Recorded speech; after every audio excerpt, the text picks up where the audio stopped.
Dan saya melawan juga Allah saya yang dulu. Allah, saya sholat, tapi saya tidak pernah melihat secara live kamu.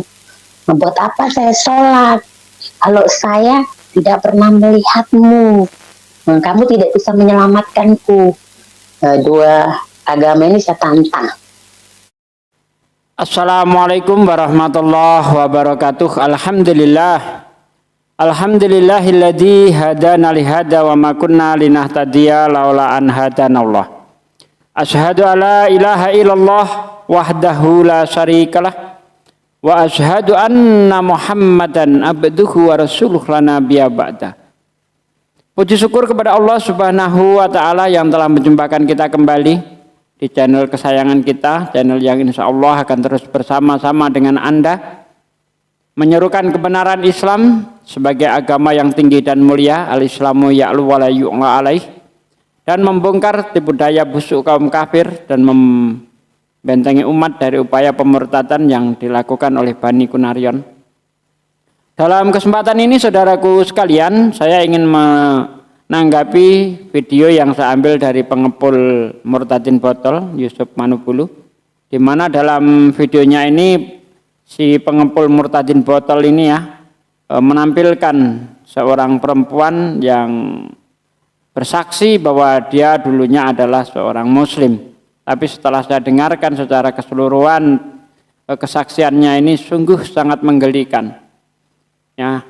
Yang saya herankan seperti biasa kenapa orang Kristen ini nggak bisa menampilkan murtadin yang berkualitas, tapi yang ditampilkan murtadin botol semua. Bahkan menurut saya sangat menggelikan karena ternyata murtadin ini tidak paham Bible sehingga membuat pernyataan yang justru bertentangan dengan Bible itu sendiri. Nah, bagaimana video selanjutnya nanti kita saksikan bersama-sama, tapi sebelumnya saya ucapkan terima kasih kepada para pendukung channel ini yang telah berperan serta ikut membesarkan channel ini sehingga channel ini menjadi besar. Dan bagi saudaraku yang baru saja bergabung, jangan mau ketinggalan, ikut subscribe juga. Insya Allah dengan subscribe channel-channel dakwah Anda sudah ikut ambil bagian dalam dakwah, ikut membentengi umat dari upaya pemurtadan. Dan apabila dianggap bermanfaat, silakan di-share melalui media sosial Anda dan diklik tombol loncengnya supaya setiap saya upload video baru, Anda mendapatkan notifikasi dari video yang saya upload. Oke saudaraku, kita saksikan videonya bersama-sama dan setelah itu akan saya komentari. Selamat menyaksikan. Nah, terima kasih Pastor Yusuf. Shalom, selamat malam. Tuhan Yesus memberkati. Sebelumnya background saya terlahir dari keluarga yang muslim. Bapak saya Ahmadi Ibrahim, ibu saya Suratun. Saya dibesarkan, mungkin diazani sama bapak saya, dan saya diulang ngaji, bahkan guru ngaji saya masih hidup. Saya diajarkan mengaji, bahkan sholat pun saya tahu. Tapi bila saya diajarkan ngaji, saya ada 4 bersaudara, abang, kakak perempuan, kakak laki-laki, saya yang terakhir. Tapi yang saya terakhir ini yang paling dibilang bahasa yang paling degil itu yang paling bandel. Di situ saya lulus SMP, cerita kisahnya. Lulus SMP ini semenjak kecil teman-teman saya juga ada yang Kristen. Bila Merry Christmas, Natal itu saya selalu pergi ikut ke gereja. Karena orang Kristen itu kalau tanggal 25 selalu dikasih coklat, dikasih goodie bag. Kalau dibilang bahasanya itu sebuah bingkisan. Itulah membuat saya ikut kadang ke gereja walaupun saya dilarang. Setelah itu saya lulus SMP pada tahun 98. Saya masuk negeri Singapura sebagai TKW. Di situ bos saya kebetulan seorang Nasrani, yaitu bule, dipanggil bule. Saya selalu curi-curi salib dia. saya pakai. Curi salib dia saya pakai, bila hari Minggu dia ke gereja, saya ikut ke gereja. Sekedar mencari makanan free dulu, karena orang Kristen ini sebenarnya kayak enak, dikasih makan, dikasih minum. Dia orang Kristen ini enak, tidak saling mengomongkan satu sama lain. Itu yang membuat saya tertarik. Oke, saudaraku, sudah kita dengarkan bersama pernyataannya yang sangat dusta ya. Dia mengatakan bahwa orang Kristen tidak pernah saling menggunjing. Itu dusta besar. Karena saya hidup di lingkungan Kristen, ya. Bagaimana sifat orang Kristen sesama Kristen itu, apalagi berlainan gereja, mereka tidak saling akur. Itu penyebab yang pertama. Penyebab yang kedua, mereka saling menggunjing, ya. Saling menggunjing satu sama lain sehingga tidak akur. Di sini ada beberapa orang Kristen ya, tapi masih banyak Kristennya daripada Islamnya. Sedangkan Islam kami di sini akur, tidak ada satupun yang berselisih paham ya. Itu yang di lingkungan saya. Sementara Kristennya tidak akur sama sekali. Ya, padahal sama-sama Kristen. Cuma beda gereja.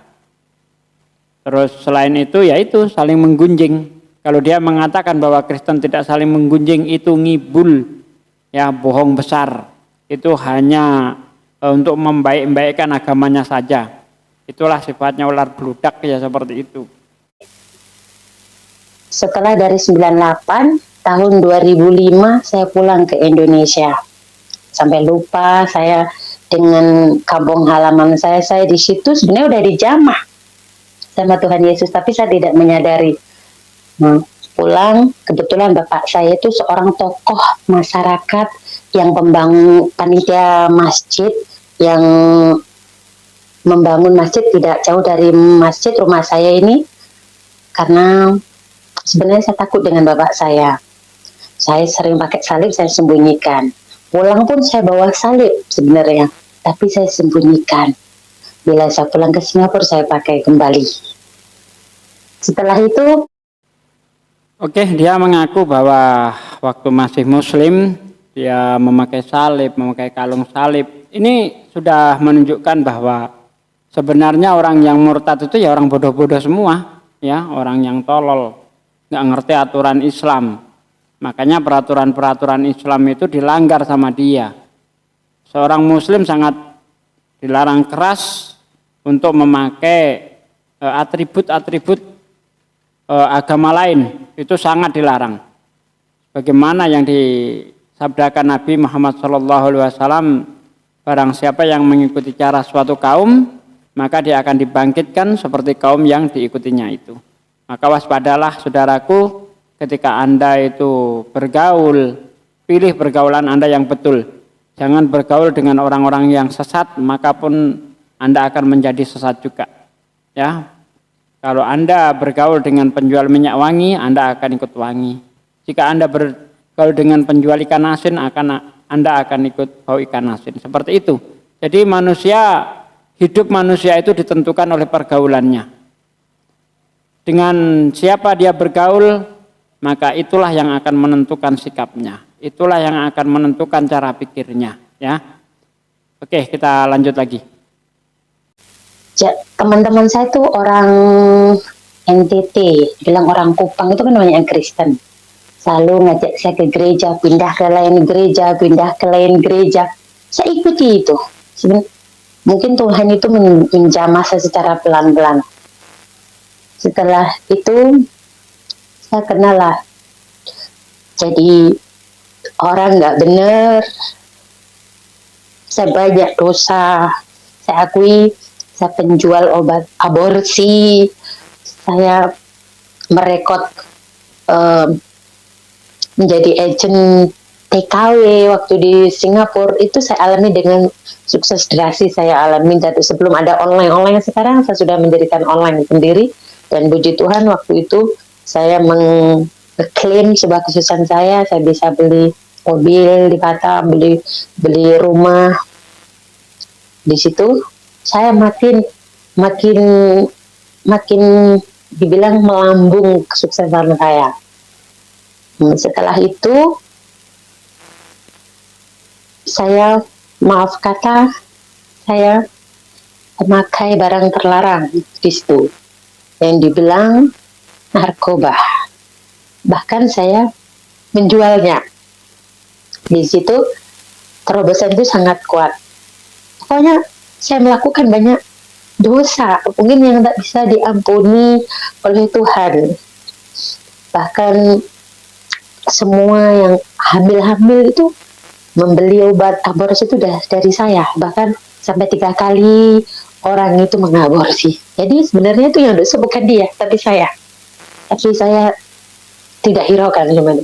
Dan pada tahun 2015 ini, saya lagi melambung-melambungnya antara saya jatuh cinta dengan suami yang kedua. Suami pertama itu saya dinikahkan juga muslim, mempunyai anak, sekarang udah umur 10 tahun. Nah, saya dinikahkan muslim itu saya macam tidak melakukan sholat, tidak mengikuti ajarannya, tapi saya asyik dengan dunia saya, cari duit, saya kasih duit dengan laki saya tidak peduli ibadah, tidak peduli macam sholatnya orang muslim, ya tidak peduli itu semua. Oke saudaraku ya, kita dengarkan tadi bahwa dia ini ternyata juga pelaku maksiat.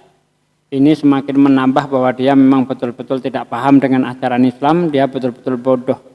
Sehingga dia terjerumus dalam dunia maksiat. Maka seperti yang saya katakan di video-video saya sebelumnya, jika orang Islam sudah melanggar aturan-aturan Islam, maka dia akan jatuh kepada kefasikan. Dan orang fasik itu tidak akan mendapat petunjuk dari Allah dan ujung-ujungnya murtad. Ya, itu wajar seperti itu ya. Tidak heran lagi, bahkan dia mengaku tidak sholat. Gimana mau sholat? Pelaku maksiat tidak akan bisa sholat. Hatinya itu sudah kotor. Ya, agama Islam tidak bisa dicampur aduk seperti itu. Agama Islam itu agama yang tinggi dan mulia. Tidak boleh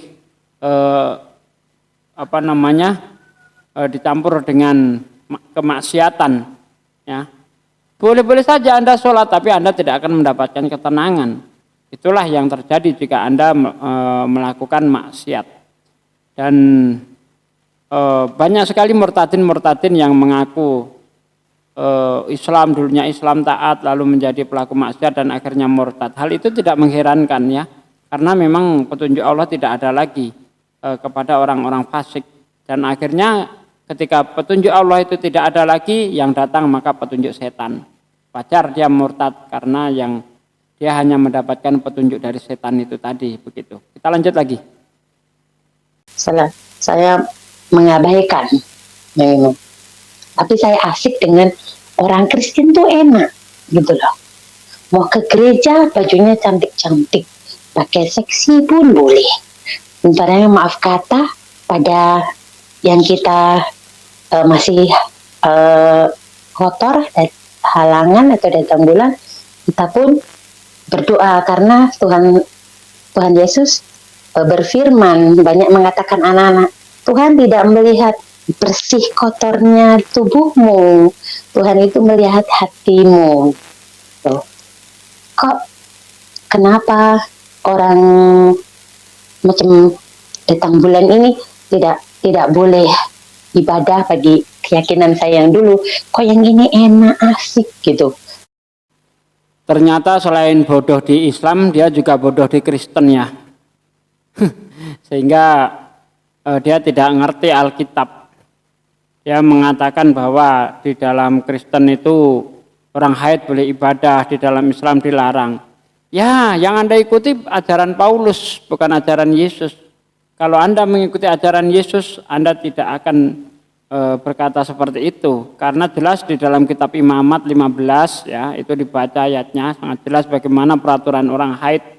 Jangankan beribadah ya, orang haid menyentuh barang aja barangnya jadi najis. Tempat duduk yang diduduki orang haid, tempat duduknya jadi najis. Ya. Barang-barang yang disentuh oleh orang haid, barang itu akan jadi najis. Bagaimana mau ibadah? Ini betul-betul Anda di Islam bodoh, di Kristen bodoh, tidak tahu apa-apa seperti itu. Parah. Ya, Seharusnya ketika Anda jadi Kristen itu belajar yang betul. Lalu ada orang Kristen yang membantah, oh itu kan perjanjian lama. Ya, di perjanjian baru tidak ada seperti itu. Iya, perjanjian baru itu tidak ada peraturan. Kenapa tidak ada peraturan, tidak ada syariat kalau dalam Islam? Bagaimana cara ibadah, bagaimana hukum-hukum itu tidak ada di dalam perjanjian baru. Yang ada di perjanjian lama. Kenapa? Karena Yesus datang untuk menggenapi perjanjian lama. Untuk meneruskan perjanjian lama, jadi tak perlu lagi diulang. Gitu loh, seperti yang dikatakan Yesus di dalam Matius 5 ayat 17 sampai ayat 20. Sangat jelas Yesus di situ mengaku dia datang bukan untuk melenyapkan hukum Taurat dan kitab para nabi. Dia datang untuk menggenapinya, untuk meneruskannya, untuk menyempurnakannya. Ya. Dan hukum Taurat tidak akan dilenyapkan hingga langit dan bumi lenyap. Sampai kiamat hukum Taurat tidak dilenyapkan. Itu yang dikatakan Yesus. Jadi hukum Taurat dan kitab para nabi itu akan terus berjalan sampai dunia kiamat. Nah, Kristen sebagai penentang hukum-hukum Taurat dan kitab para nabi yang diikuti adalah Paulus, maka wajar Kristen bisa suka-suka, agama suka-suka, mau pakai pakaian seksi, mau makan babi, mau haid, ibadah boleh-boleh saja karena Kristen tidak punya aturan dan tidak ada nabi yang mengajarkan tentang kekristenan itu tidak ada. Nabi itu mengajarkan, para nabi mengajarkan itu supaya hidup harus bersih, harus suci. Sebagaimana yang tertulis di dalam kitab Imamat 13 ayat 4, Imamat 11 ya ayat 45 dan seterusnya itu sangat jelas Tuhan berkata kuduskanlah dirimu. Allah itu maha kudus maka kuduskanlah dirimu. Jadi Tuhan menyuruh manusia itu supaya hidup itu kudus seperti itu. Dan ancaman Yesus, kalau orang tidak mau mengikuti ajaran-ajaran Taurat, dia akan masuk neraka. Ya, apabila kamu kehidupan keagamaanmu tidak lebih benar daripada kehidupan orang Farisi dan ahli Taurat, kamu tidak akan menduduki kerajaan surga. Itu yang dikatakan Yesus di dalam Matius 5 ayat 20. Dan di Matius 23 ayat 2-nya itu Yesus berpesan kepada para muridnya supaya mengikuti apa yang dikatakan oleh orang Farisi dan ahli Taurat, tetapi tidak boleh mengikuti perbuatan mereka, karena orang Farisi dan ahli Taurat itu hanya mengajarkan hukum Taurat tetapi tidak menjalankan. Sementara Kristen yang diikuti Paulus, karena menurut Paulus hukum Taurat itu tidak berguna lagi, sudah dihapus dengan matinya Yesus seperti yang tertulis di dalam Efesus 2 ayat 15 itu. Ya, dengan matinya Yesus di tiang salib itu untuk melenyapkan hukum Taurat dan segala ketetapannya.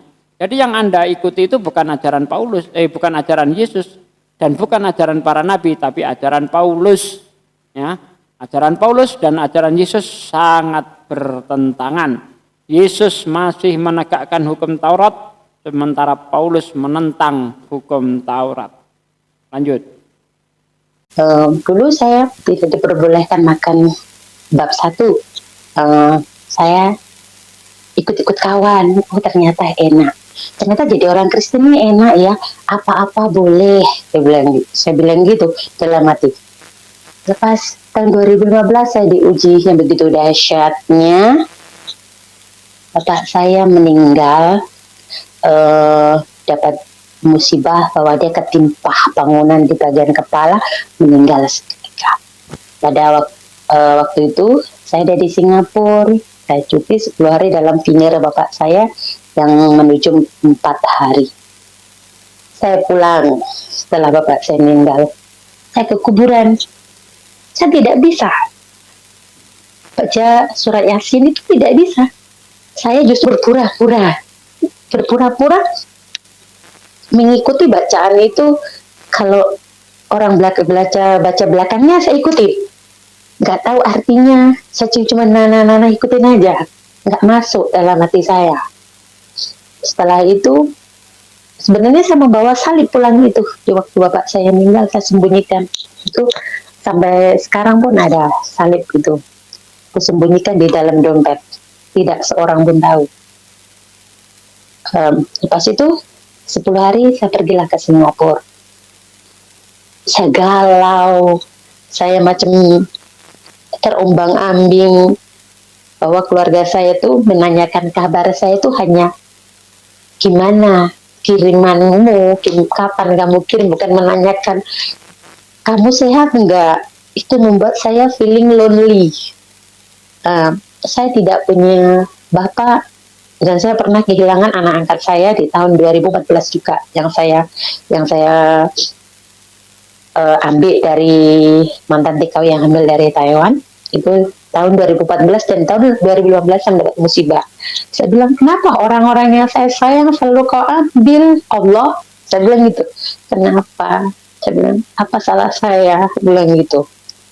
Saya juga sholat,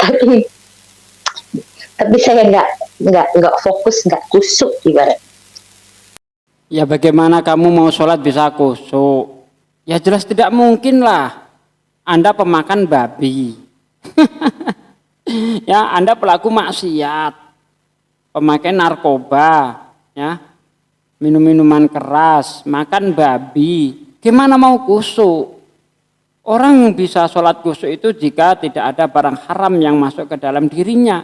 Itu baru bisa kusuk. Tapi untuk para pelaku maksiat yang nggak ada bisa kusuk. Petunjuk Tuhan tidak ada lagi pada Anda.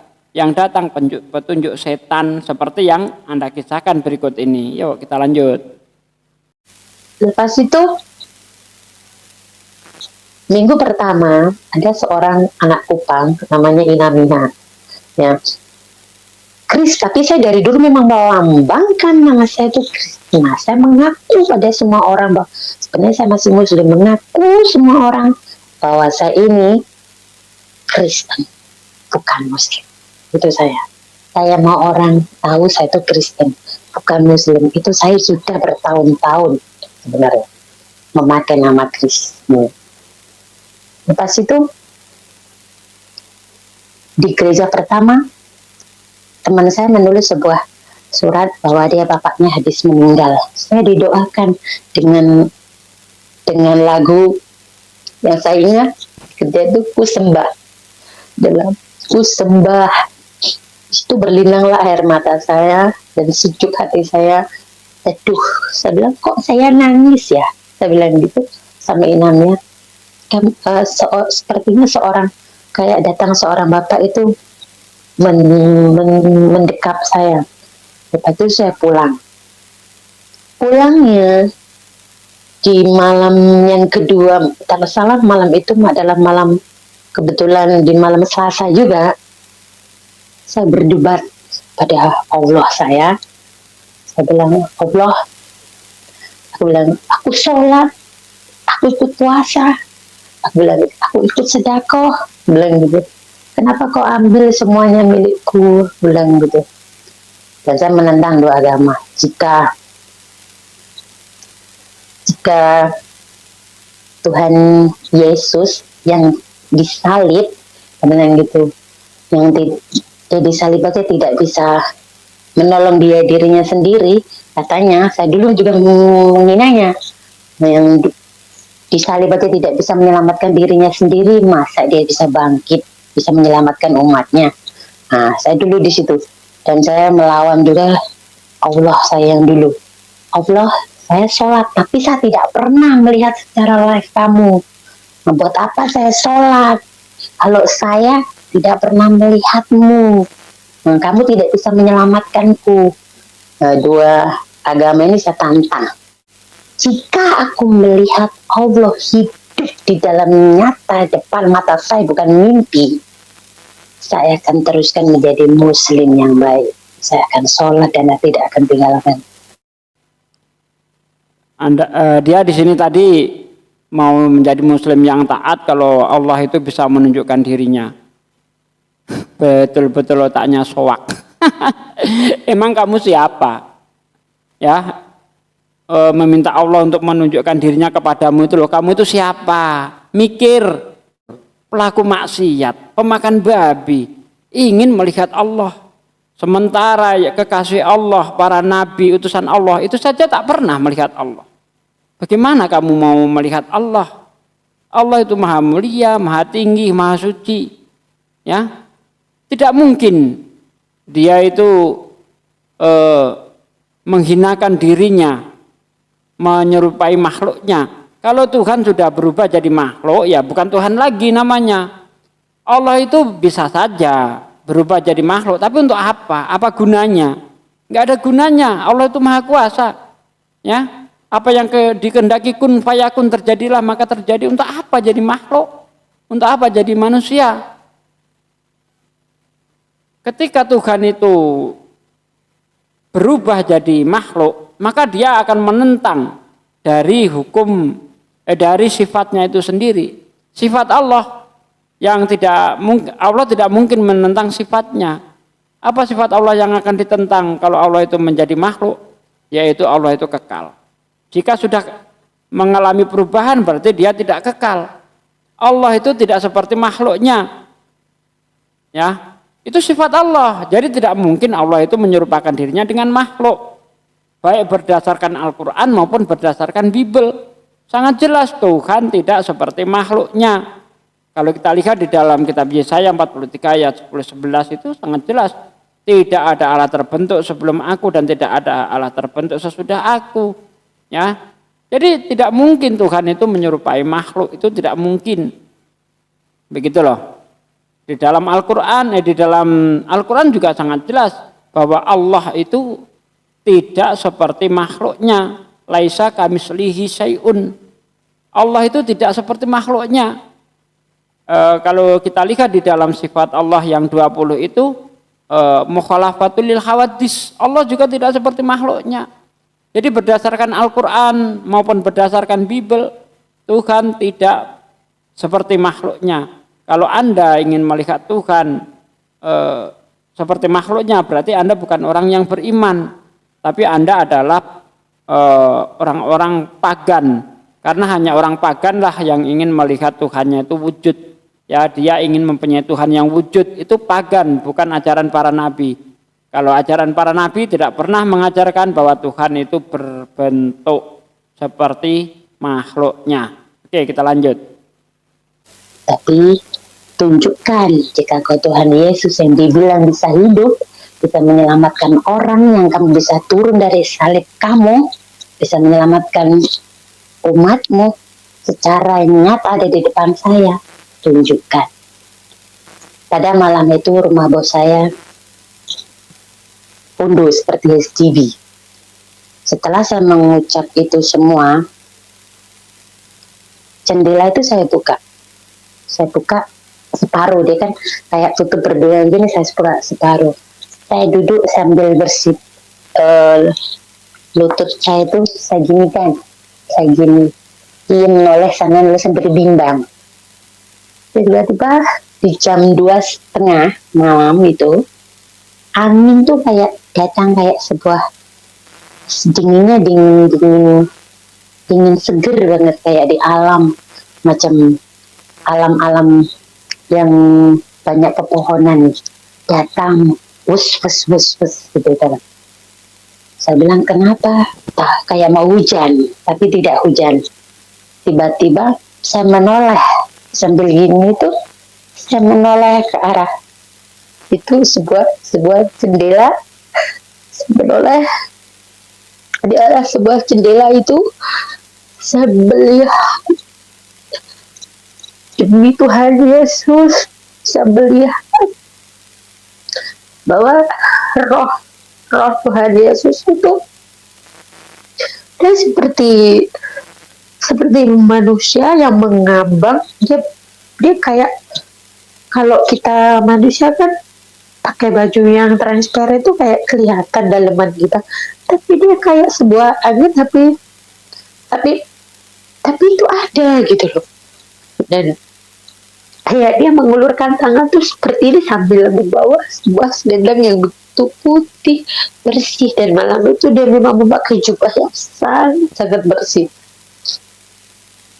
Kayak dia itu tuh mengalurkan selendang itu, saya mau menjamah selendang itu, tapi dia menghilang. Dia menghilang selendang itu, bayangan tadi. Pas itu, apakah ini yang dinamakan roh Tuhan Yesus? agak-agak mirip di dalam sebuah foto Tuhan Yesus itu agak-agak mirip memang. Oh mungkin ini Tuhan Yesus. Dan pada malam hari itu Pastor Yakub itu Pastor Yakub Surya yang saya dikenalkan dalam minggunya itu ke gereja, saya telepon. Nah, saudaraku sekalian, sudah kita dengarkan tadi ya, dalam kesaksiannya ini dia melihat roh Yesus. Roh Yesus seperti yang ada di gambar-gambar itu. Percayalah ya, kalau ada roh yang menyerupai yang ada di gambar itu, dapat dipastikan itu bukanlah Yesus, tapi itu adalah iblis. Kenapa? Karena hanya iblislah yang mau menyerupakan dirinya sesuai dengan keinginan manusia, sesuai yang dilihat manusia setiap hari. Yesus tidak pernah melakukan hal itu. Ya, Yesus itu seperti yang saya katakan di video-video saya, dia itu orang Israel. Orang Israel itu tidak boleh seperti itu. Nah, hanya pekerjaan iblis yang menyesuaikan rupanya dengan apa yang seperti yang kita lihat itu. Itu iblis. Di dalam Bible sendiri sebenarnya sudah dijelaskan ya. Kalau ditemui roh itu harus diuji dulu. Apakah benar roh itu berasal dari Allah. Atau roh itu adalah roh penyesat. Karena di dalam kitab Ibrani 11 kalau tidak salah saya pernah baca itu, bahkan iblis pun bisa menyamar menjadi malaikat terang. Jadi harus hati-hati apakah itu iblis ataukah Yesus. Tapi kalau saya lihat dari ceritanya itu, yang menjumpainya itu seperti yang ada di foto, jelas itu iblis, bukan Yesus ya. Itu jelas. Jadi kalau kita lihat berdasarkan 1 Yohanes 4 ayat 1 sampai ayat 4 itu sangat jelas roh Allah itu seperti apa. Roh yang berasal dari Allah itu seperti apa. Roh yang berasal dari Allah itu mengaku bahwa Yesus itu manusia yang berasal dari Allah, bukan Tuhan dia.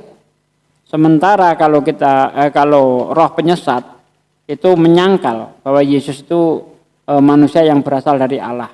Karena bagi roh penyesat itu Yesus itu adalah Allah itu sendiri. Sebagaimana yang tertulis di dalam Lukas 8 ayat 28. Di mana di situ ada orang yang kerasukan setan itu menyembah Yesus. Artinya iblis itu mengakui bahwa Yesus itu adalah Allah. Sementara roh yang berasal dari Allah tidak mengaku Yesus itu adalah Allah. Karena bagi roh yang berasal dari Allah, Yesus itu hanyalah manusia yang berasal dari Allah, bukan Tuhan dia. Oke, itu saja yang saya sampaikan dalam kesempatan kali ini saudaraku sekalian. Bila ada salahnya itu murni datang dari saya, apabila ada benarnya itu datangnya dari Allah. Subhanakallahumma wa bihamdika asyhadu alla ilaha illa anta wa astaghfiruka wa atubu ilaik. Wassalamualaikum warahmatullahi wabarakatuh.